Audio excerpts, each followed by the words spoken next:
Okay, so good day everyone. So for today, I'm going to discuss about exterior and interior angles of a polygon. So before I start, um, last the last meeting or last discussion, I discussed about the angle pairs and angle relationship.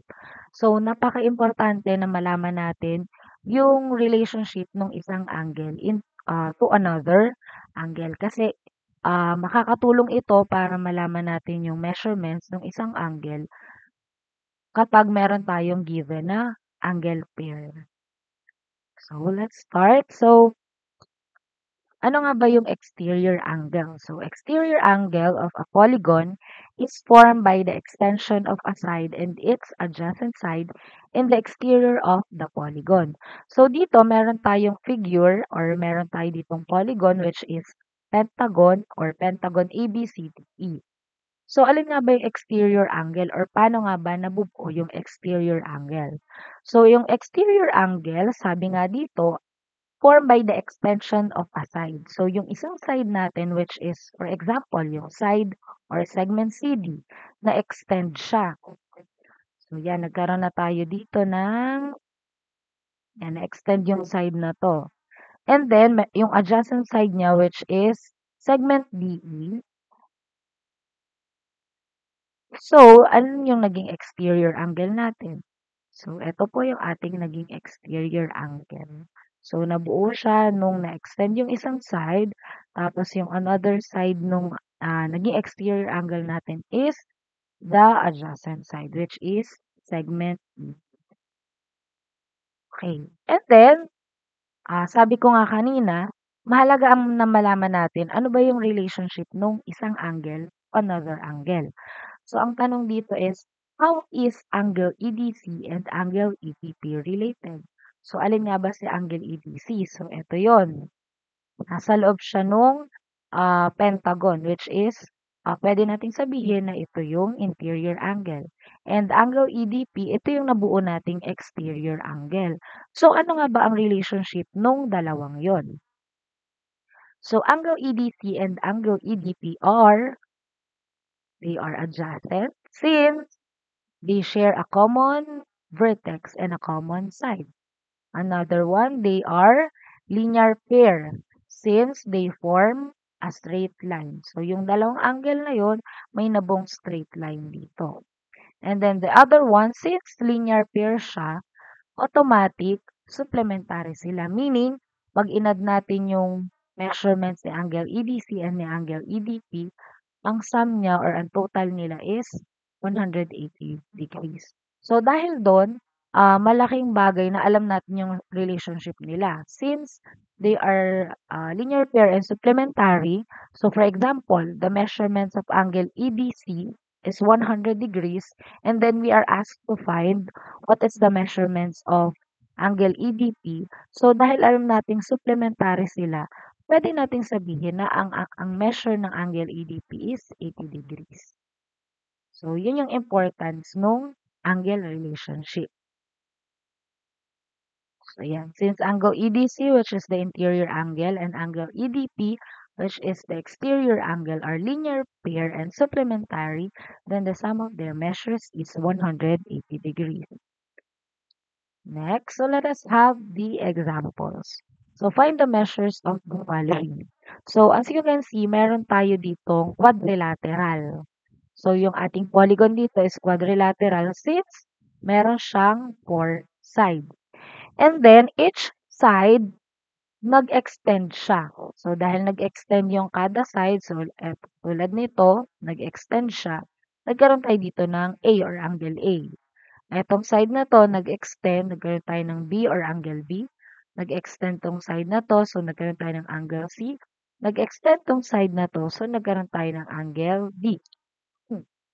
And then, para malaman natin yung measurements or yung sukat ng bawat isang angle na ito, which is yung angle A, B, C, and D, tingnan muna natin yung interior angles. So, as we can see, meron tayong apat na interior angles. So, dahil meron siyang apat na vertices, meron tayong apat na angles.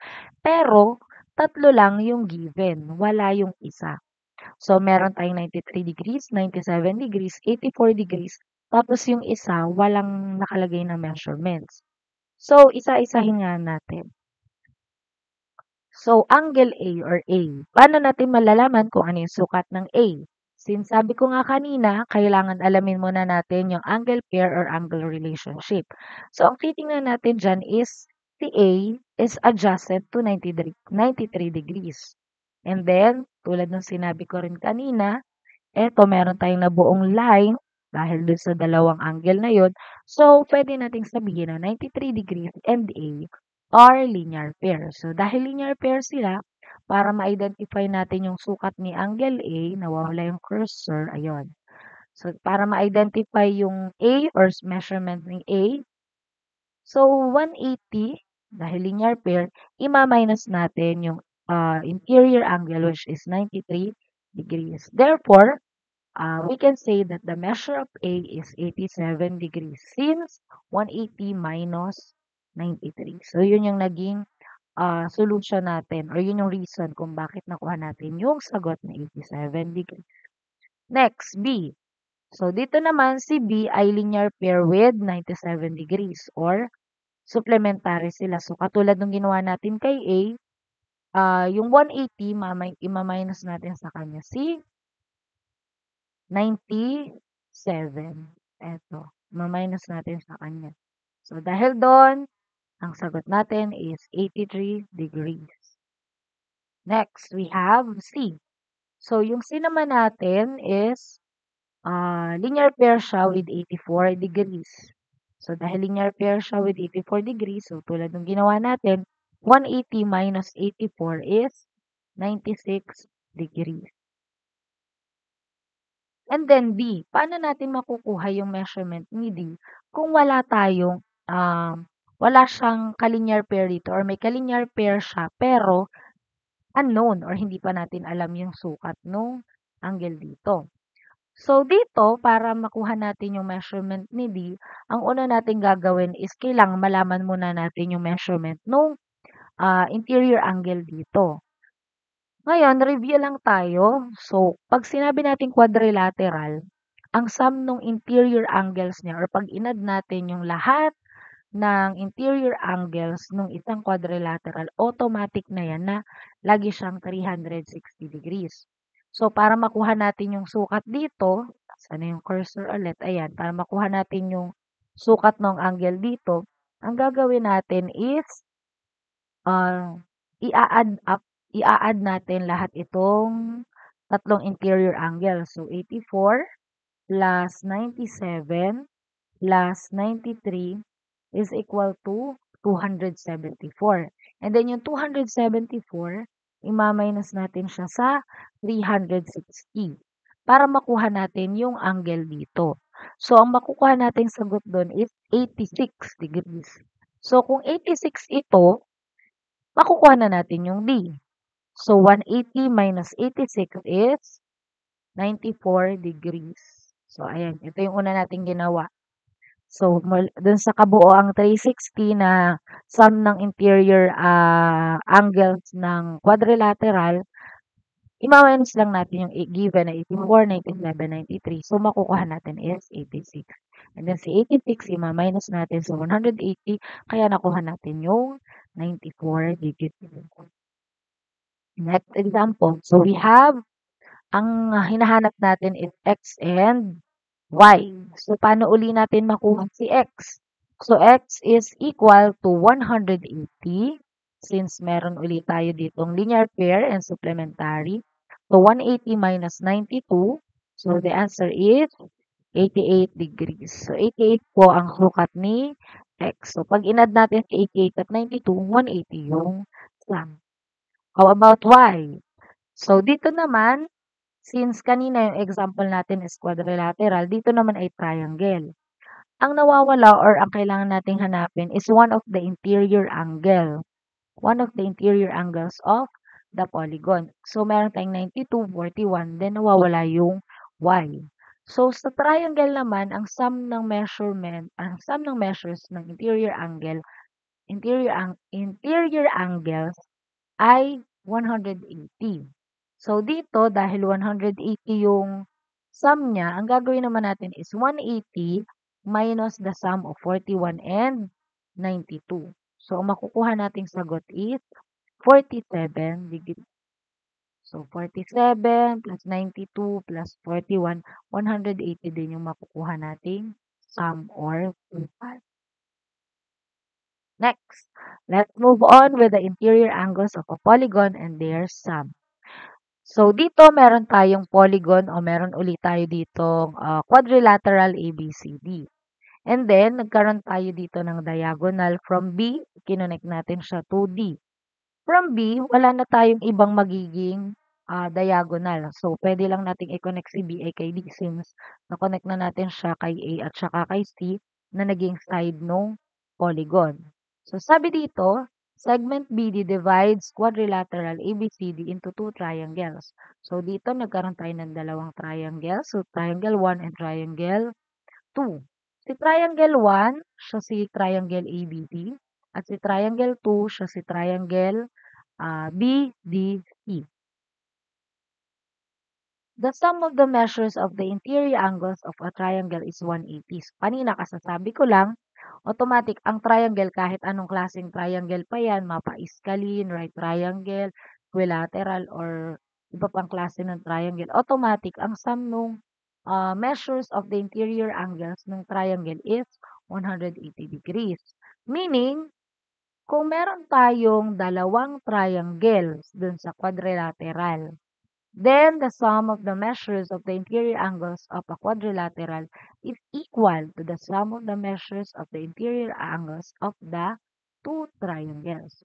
So, ibig sabihin, kung meron tayong nabuong dalawang triangle dito kay quadrilateral, so 180 plus 180 or 180 times 2 is 360 degrees. So, yan yung sinasabi ko kanina na yung quadrilaterals automatic, lahat ng klase ng quadrilaterals, mapa-square pa yan, rectangle, trapezoid, rhombus, or what basta quadrilateral, 360 degrees yung kanyang sum of the measures of the interior angles. So, bakit nga ba tayo nagkaroon yan? So, dito, since we are talking about polygon, syempre hindi tayo pwedeng laging idodrawing mo pa yung polygon, alamin mo kung ilang triangle, para lang malaman natin kung ano yung sum of the measures ng interior angle. So, dito, nanggawa tayo ng tatlong example or chart. So, meron tayong quadrilateral, pentagon, hexagon. Number of sides nila, ang quadrilateral is 4, pentagon ay 5, hexagon is 6. And then, from that, maximum number of diagonals drawn from the same vertex yung ginawa natin. Yung isang point, yung B kanina, kinonect natin to other points. So, nagkaroon lang tayo ng isang diagonal kanina doon. Pag daw pentagon, dalawa. Pag daw hexagon, tatlo. And then, um, by the use of the diagonals or pag drawing na natin yung diagonals, may mabubuo tayong triangle. So, sa quadrilateral, we have 2 triangles.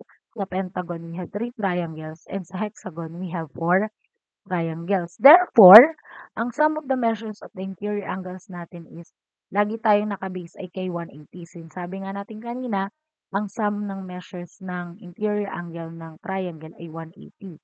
So, 180 times 2 is 360 degrees. 180 times 3 is 540 degrees. And 180 times 4 is 720 degrees.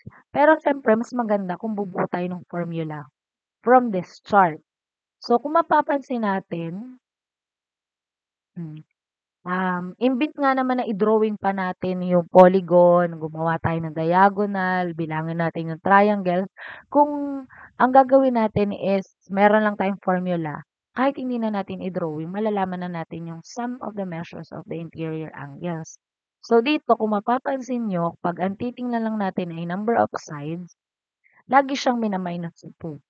So, yung quadrilateral ay may 4 sides, minus 2, which is 2. So, times ko lang natin yung 180. Sa pentagon, we have 5 sides minus 2, we have 3. So, 3, itatimes lang natin kay 180. And then, hexagon is 6 minus 2, which is 4. Itatimes lang natin din siya kay 180.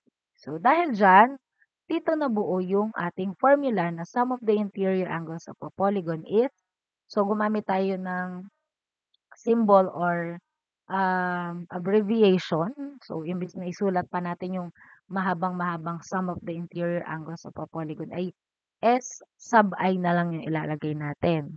So, S stands for sum, then yung I interior. So, S sub I is equal to 180 times N. So, kanina kung mapapansin nyo yung ginawa natin, yung N, yun yung number of sides. So, kung quadrilateral, 4, kung pentagon, 5, kung hexagon, 6, then minus 2. So, yun lang yung formulang tatandaan nyo. 180 times N minus 2. So, yung number of sides, ima-minus nyo muna sa 2, saka natin i-multiply sa 180. And then, kung alam na natin yung sum nung measure nung interior angles of a polygon, punta naman tayo sa ano yung mismong sukat nung bawat interior angle nung isang polygon. Pero dito, para lang siya sa regular polygon. So, di ba, review lang tayo na pag sinabing regular polygon, dapat siya ay all sides are equal and all angles also are congruent or equal. So, pag sinabi nating regular polygon, dapat equilateral siya and equiangular. So, magkakasukat yung sides, magkakasukat yung angle. So, ano naman yung formula natin dito? So, dito naman is M angle I, which is interior angle. Kung mapapansin nyo, yung taas or yung numerator nung formula ay katulad lang ni sum of the interior. So, eto lang siya. I-divide lang natin kay N. Ano nga ulit si N? Si N yung number of sides.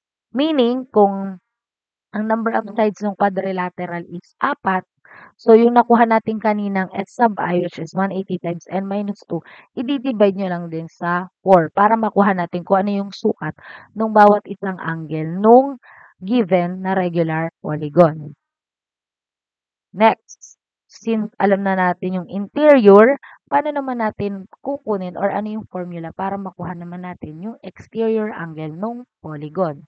So, dito naman, related, magkaka-connect talaga yan. So, pag nakuha nyo na yung sum, gagamitin nyo naman yung formulang yun para kay measure of interior. So, pag nakuha nyo na yun, divide nyo lang sa number of sides. Dito naman, para makuha yung angle, exterior angle, yung 180, ima-minus nyo lang sa nakuha nating sagot kay interior angle. So, example po tayo. So, example, find the sum of the measures of the interior angles. So, sum daw yung S sub I. Measures of each interior angle. So, M angle I. And the measure of each exterior angle. So, M angle E. So, yung katulad ng ginawa natin kanina.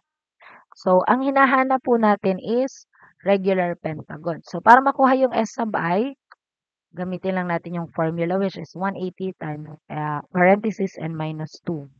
So, ang sides po ng pentagon is 5. So, pinalta natin or sinubstitute lang natin yung 5 from N.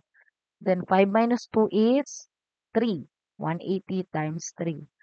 Then, 180 times 3 is 540 degrees. So, 540 degrees po ang ating sum of the measures of the interior angles. How about measure of the interior angle? So, yung formula uli natin, 180 times N minus 2 over N. Then, yung N natin is 5. So, divide 5. So, eto, katulad nung kanina, 180 times 3. So, kapag kayo mag-solve para mabilis, pwedeng basta nakuha nyo na yung S sub I, i-substitute nyo na agad siya dito. Kasi automatic na naman siya na kung ano yung S sub I, siya yung nasa ibabaw. So, tulad dito, 540, then divide natin sa kung ilan yung sides, which is 5. So, ang ating interior angle ay 108 degrees. Then, for the exterior, tulad nung ginawa natin or sinabi ko kanina sa formula, ang formula lang niya is 180 minus yung nakuha nating sukat kay interior. So, 180 minus 108 is 72 degrees. So, yun po yung pagkuha ng sum of the measures of the interior angles, measure of interior angle, and measure of exterior angle. Okay. Example number 2. So, pangalawang, di ko pala nabago ang, yan. Pero example number 2 po ito. Find the sum of the measures of the interior angles. Measure, ganun ulit. Interior angle, exterior angle. So, S sub I uli natin is 180 times n minus 2. So, pag sinabi pong hexagon, we have 6 sides. So, 6 minus 2. So, ito po, pinalta natin yung n ng 6.